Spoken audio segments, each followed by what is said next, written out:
What is going on, everybody? Brian Man here, Hands-On Auto Training. Welcome to part 2 of the 2014 Chevy Impala that continues to crank after you let off the key from the crank position. Guys, we do have our new E39 computer for this thing, but before we do that, I want to tell you, check out part 1. I go into depth about everything I've done, but before we do anything with this computer, I want to go ahead and see if we can still duplicate the concerns. That's always something I think about when I run into these problems. It's been over 2 weeks since I've been on site here.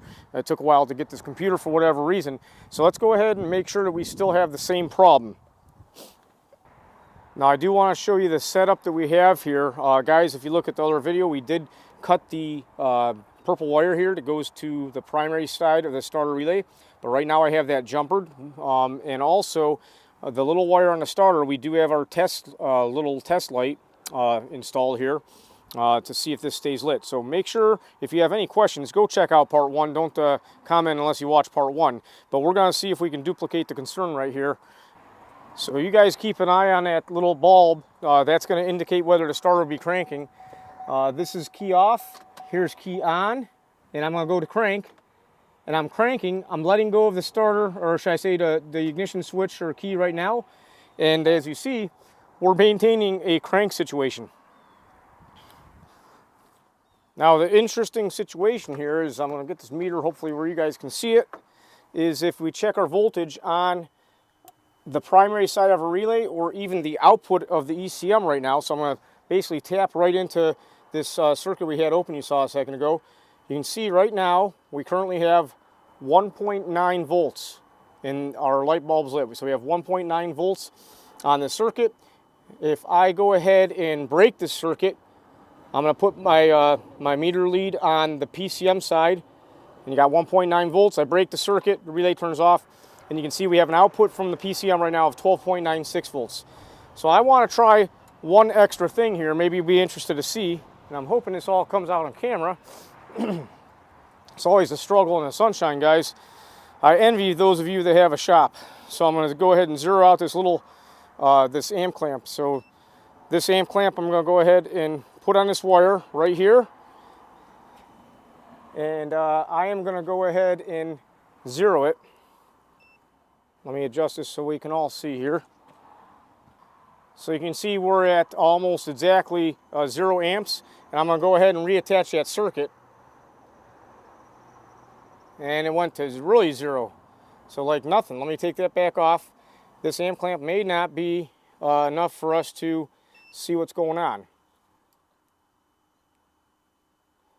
Because I was expecting some current flow because we do have some voltage on this circuit. We have 1.9 volts right now on that circuit. But apparently it's not even enough for this little meter to register. So let me get let's get the picoscope out, I suppose.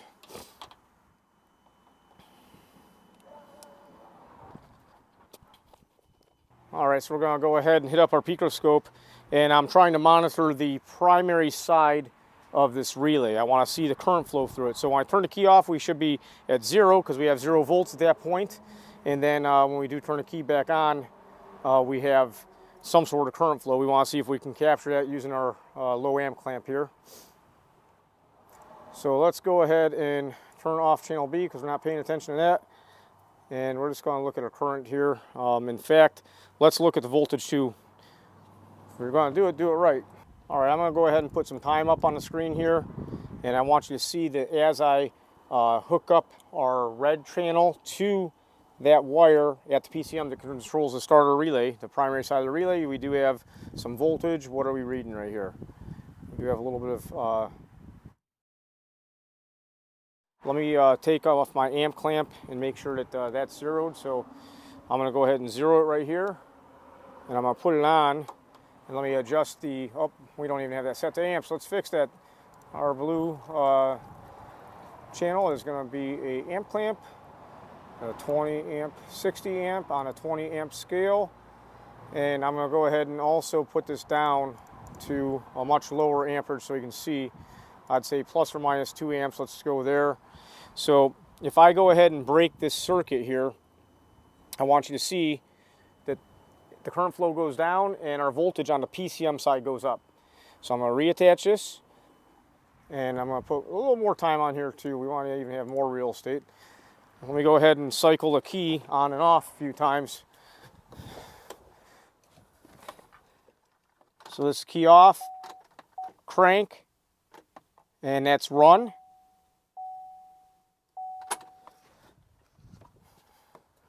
I don't have the scope so I can see what's going on. And I'm going to do that one more time. We'll go ahead and go, here's the key to the run position. And we go to crank. And that's back to run. So I think you guys can clearly see here that we have something going on. We're maintaining some voltage where we shouldn't be. And if I go over here, just so you know, I'm going to run back over here to the relay box, and I'm going to go ahead and pull this starter relay right here. And I'm waiting for the next buffer. Here we go. I'm going to pull this. And now let's go back to the scope and see what we have here. So you see back on the scope, our amperage went down and our voltage went back up. So guys, it's going to be time to go ahead and put the new computer in, where I get that guy right here. So let's go ahead and put this computer in, and before I even program it, I'm going to check the same voltage and see what happens. Just so you know, I do have the key in the off position. You always want to have the key off when you go disconnecting computers. Depending on the vehicle you're working on, you may be actually prompted to disconnect the battery and whatnot. But in this instance, we're just going to go ahead like this.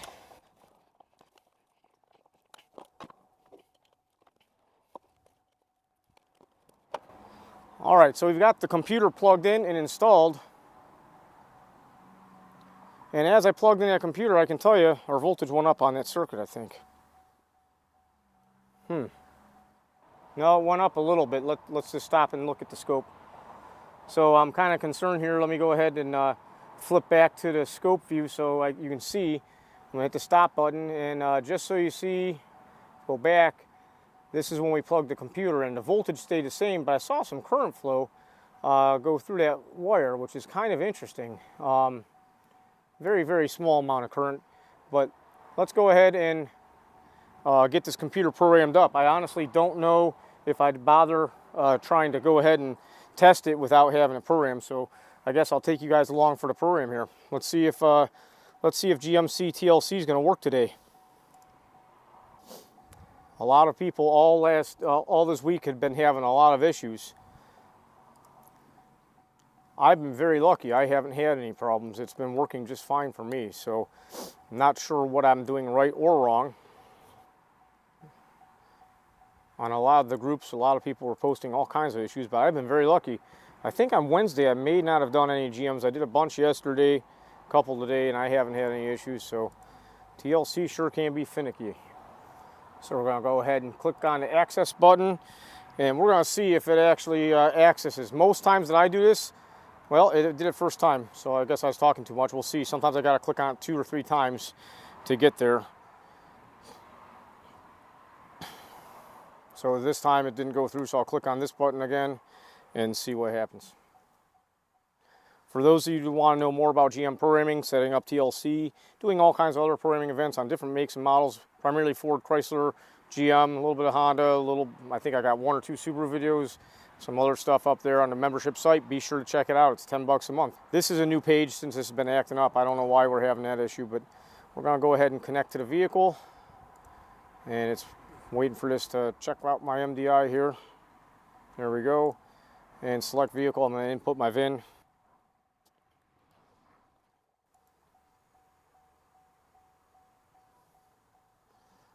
Okay, so we're going to go to SPS2 on the left-hand side here. And we're going to click on Replace and Reprogram and Next. Now, I don't have the key on yet. I want to have that key in the run position. There we go. Key is in the run position, and should go look and see on our scope. We can still do that. I didn't close out the scope yet. So let me hit the stop button, go back a frame or 2. Yeah, we're not having any voltage pop up there like we did before, so that's good. There's some sort of spike here, probably as I was turning the key on. But you'll notice as you do things with a scope, you'll catch funny little glitches. I mean, it's a super fast spike. That's not really anything to worry about there. Engine control module, click on next.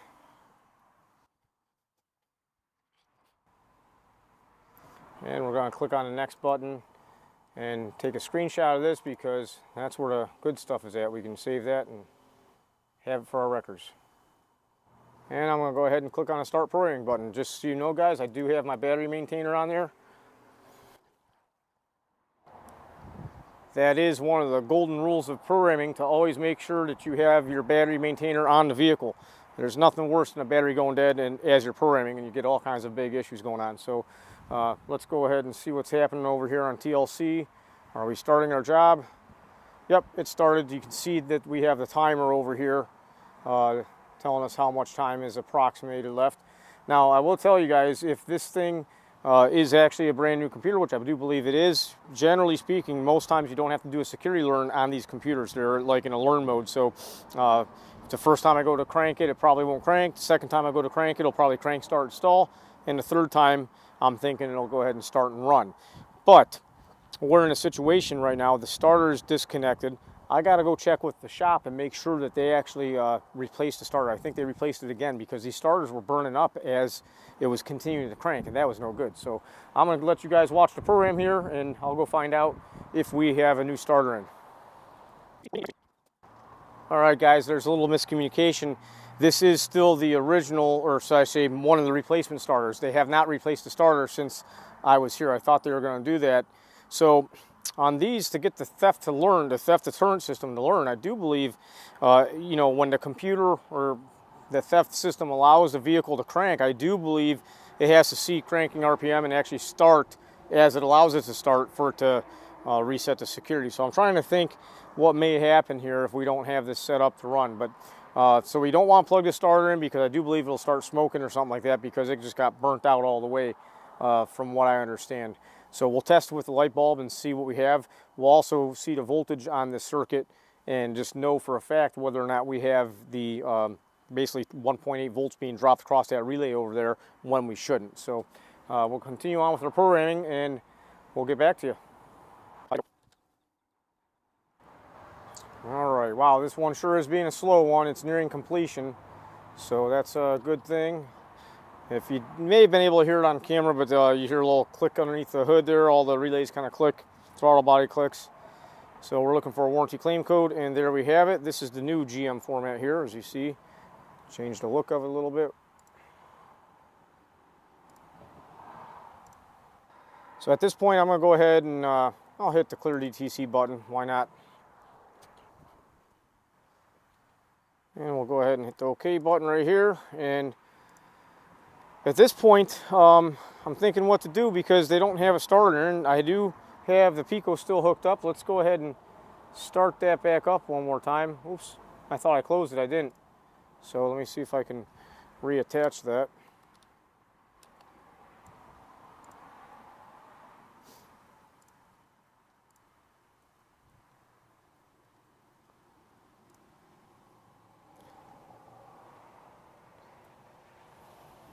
Let me adjust this probe one more time. Bump this down to 2 amps. There we go. Drag that guy down. And right now you can see we're at 0 volts. And this is with the key in the run position. So keep an eye on that 194. That's tied into our starter circuit. And I will put a longer record up here on the scope. We're not so worried about super high quality. I'm going to just go up to 5 seconds of division. So much time up there, wouldn't know what to do with myself, right? So I'm going to turn the key to the off position, and I'm going to go ahead to run, and here's crank, and then I'm going to go off, and then run, and then crank, and I'm going to see what we had. Did anything stay on? You guys to take a look at this 194 bulb as I go ahead and go to crank on this thing. You guys are going to go ahead and watch that bulb down there. I'm going to hit the scope and get the scope running. I'm going to go ahead and put a bunch of time up there. We got 5 seconds division, so we'll go back and look at the capture after we try this out. I'm going to go ahead and go to, there's run, crank, light bulb's up, and the light bulb is still lit. Nope, light bulb went out. Beautiful, beautiful. I was scared for a second, guys. This thing has commit to start. I had a funny feeling in my stomach, I won't lie. Hate making calls on computers. Let's go ahead and stop the scope capture and let's take a look at what we have there. So here we are, guys. We have our current flow going up. If we just kind of average that, about 0.25 amps, and we have our voltage going up here to battery voltage 13, and we're down here at 0. So at this point, I think we've got it. I think we got this thing lit. Now, guys, I have been doing a lot of experimenting around with relays, seeing what voltage it takes to basically stop the primary side from holding the secondary closed. And I've really found you can get very low voltage and current flow and still maintain the relay contacts closed. So once you turn the relay on, most of the relays I've been testing have been about, right around 5 to 6 volts they'll turn on. And then sometimes around 2.5 volts to 1.8 volts, depending on the relay, it'll maintain that contact closed until it drops below that point. So very, very interesting. I'll make a part 3 on that for you guys. We'll sit down with a picoscope and play. Right now, I got to go see if we can maybe find a way to get a starter jammed in this thing, because I'd love to get this thing started for these people and not have to come back and mess around. It's really in a security learn mode right now. You want to be able to start the vehicle so the security learn completes. If I'm not mistaken, that's how these things go. I've had many of these situations where the computer's looking to try and crank the engine and then see it start, and then it says, okay, the security's learned. If you have a battery that goes dead in between, like say when you go to crank it, it just totally dies. After you've done a theft deterrent learn, it won't learn. You would have to do the theft deterrent learn over again after you have a freshly charged battery, and then it has to see that crank. So I'm gonna go talk to the shop. Guys, like, subscribe, hit that notification bell if you like this type of content. Please do let me know. I want to know. If you don't like it, you can tell me too. But this was just an interesting one. Very odd. All right, what the heck? I'm still here, guys. They don't have a starter for this thing. I'm going to talk to you guys as I wrap this up, and I got to put a bunch of other things together and take care of the wire that I cut here. I'll show you how I repair that, and maybe I'll get some YouTube, I don't know, what armchair mechanics get mad at me the way I do stuff. That's okay, though. You can do it your way, and I'm going to do it my way. But my goal is to do a good job, and living in the Rust Belt like we do, it doesn't take much, and I know that. It really doesn't take much to compromise a circuit and make yourself a problem and make the customer a problem. So the goal is always to do a good job. Let's see, we'll get the picoscope wrapped up. Yeah, guys, the more I think about this thing, it sure was an odd one, wasn't it? Really interesting stuff, but that's what keeps us on our toes, and you know, being able to use a multimeter is key there. I kind of wish I had my scope on there, to be honest with you, early on. It'd be the way to go, right? No doubt about it. But we're going to go ahead and take all this stuff off and get this thing cleaned up, put together all the stuff that I made a mess of a couple weeks ago. Hopefully the bolts are still there, right? You never know what's going on. Oh, forgot to do my shameless plug for the Astro meter, guys. This is a great meter for the price. Check out the link in the description. If you like, or if you need a multimeter, bang for the buck. I don't think you can go wrong with one of these Astro 6000s. I had Astro 5000s. I do sell these at the live classes that I teach in person, and it seems like, you know, like I said, bang for the buck, you can't go wrong. And for those of you that bust my chops, that's okay. I do have a test light, I guess you could say. I only use the 194 or sometimes something a little bit brighter if I have to load a circuit, or in this instance, we can't use the load, so I was just using this guy. Granted, it's not much, but we weren't concerned with the secondary side of the relay. We were concerned with the primary side of the relay. If you want to learn more about relays, I am in the works of adding another video lesson to the membership site, talking all about the basics of relays. Really a short little lesson, but good stuff. But yes, I do use this as a test light when I need to, but I don't actually have a real old-fashioned test light in my van. What a way to wrap up Friday, I tell you what. It's been a busy, busy week. Couple ups and downs, all kinds of stuff going on. And I taught a live class last night, basic electricity class. Man, I love teaching basic electricity. It's the best. Because when we get a grasp of the basic electricity, everything else becomes easier. And almost every problem we're dealing with on a car all comes back down to basics almost all the time. Rarely is it something really complicated.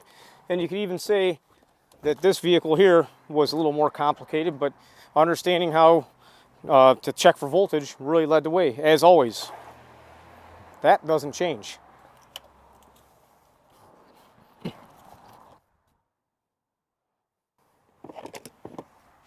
I do have these yellow 20 gauge, very small gauge wire crimp connectors, which work out fantastic in situations like this. As long as I don't have the wire too roughed up, I should be able to slide that on and make a repair that I'm happy with.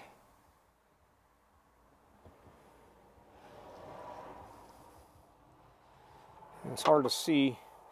I struggle with the bright light outside. It's like so bright around me that I can't see the dark where I'm at. There we go. Got it on. I'm going to go ahead and give this a good old-fashioned crimp.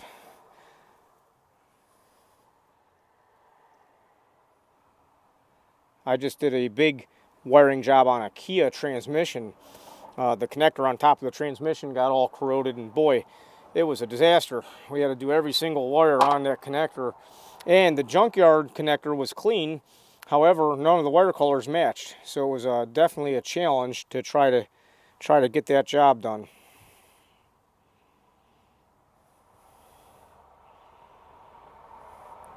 Alright, so I'm going to try and get this guy in here like this. The big thing about these crimpers is make sure that you don't cut other wires as you crimp, because I've done that too many times. That's no fun.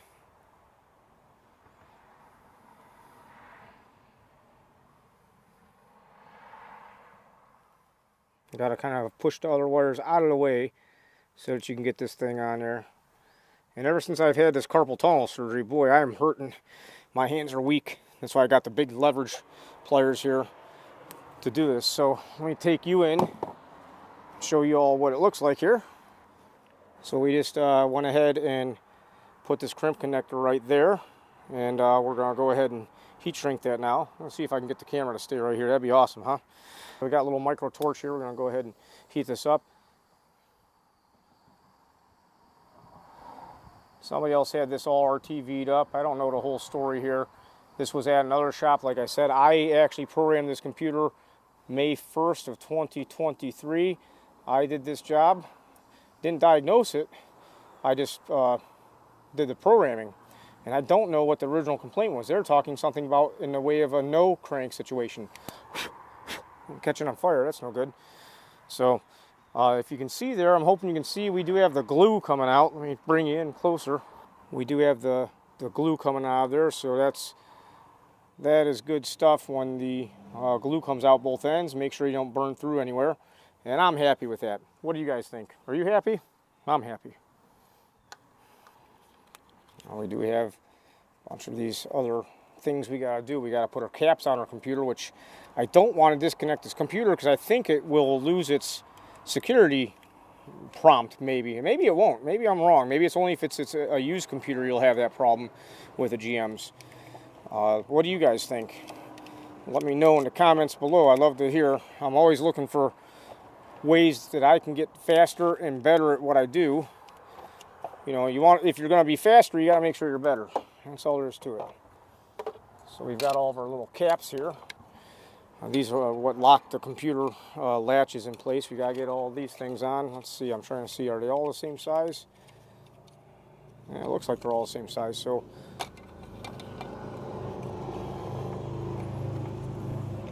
unfortunately, to get these on, I do have to lift the latch just a little bit to get them to slide in there properly. Don't want to, but that's the way it's going to go. And that's on. Get this one.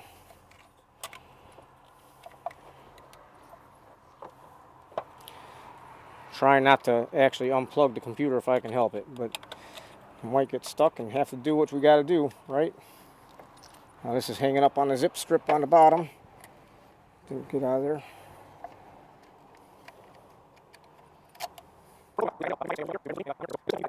All right, so we've got that buttoned up. That's pretty good. Now I got to remember how this thing went.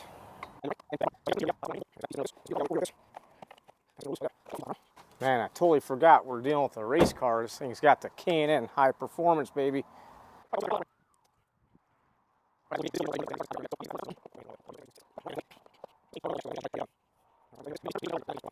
This guy, I didn't take this one off, I don't think. Maybe I did. I'd have to go look at the video. right? This thing should go there. I think I only took off the one side. I don't even know where the bolts are for the other side. When I take stuff apart, generally I put the bolts up on the cowl, so we'll have to take a look-see. All right, guys, I just about got this thing wrapped up. If you like this content, be sure to like and subscribe. If you want to learn more about basic electricity, be sure to check out my website, handsonautotraining.com. Go to online courses, lots of great stuff there. I mean, guys, you're getting the same class or same course material that I charge a lot for $10 a month. And if you want more, check out the premium membership. We got a lot of interesting conversations we have. You know, I usually do a couple case studies a month and some other things live demonstrations, whatever we're doing if I can, and we have some great conversations. So be sure to check that out. You guys have a great day. I'm about to start my weekend, hopefully, as long as I don't have to come back and program the security on this tomorrow. So we'll see you.